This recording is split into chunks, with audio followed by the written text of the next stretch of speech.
talk about a few common mistakes or problems that people run into when they first start off doing calligraphy.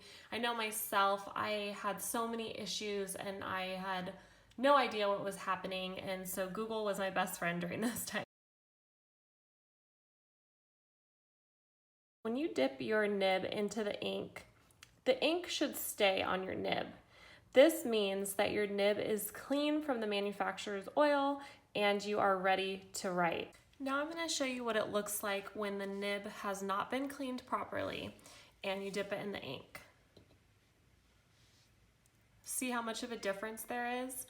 The vent hole is covered, but the ink should be covering the entire nib where you dipped. You can see that there's some residual oil left on there and it's making the ink not really stay. This will be basically impossible to write with and you'll be super frustrated.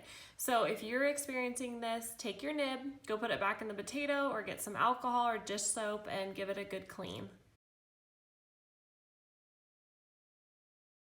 Another issue I want to bring up is ink bleeding in the paper. I'm just using a cheap piece of paper from my planner and you'll be able to see that it'll start to bleed.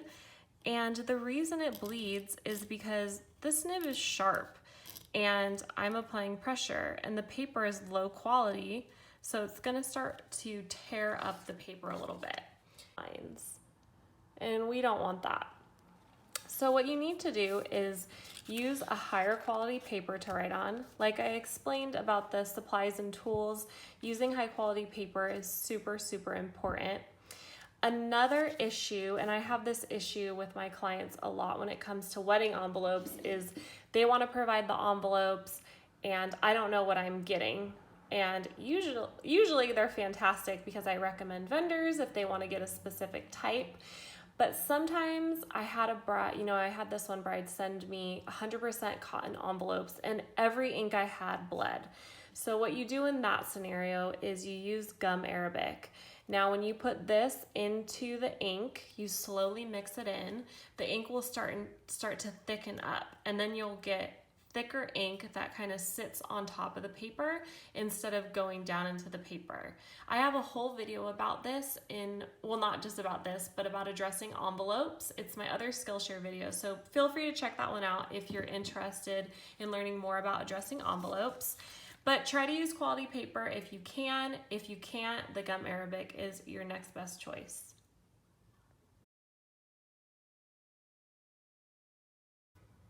Okay, another issue that people have is when the nib runs out of ink when you're in the middle of a letter. Ooh, this is a very sharp nib. Okay, that one didn't go. Let's try another one. Oh, wait. So I do want to mention that the longer you do calligraphy, the more you'll be able to keep going without dipping the nib into ink. I remember when I first started, every single letter I would have to dip, but now I don't. So this is an issue that happens, and what happened is I ran out of ink in the middle of my stroke.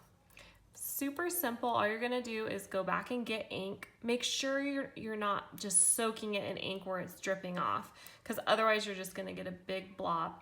And what I like to do on a scratch piece of paper is let out that first kind of blob of ink so I know I have more control, and then I go right back here and gently press down and continue my stroke. There you go.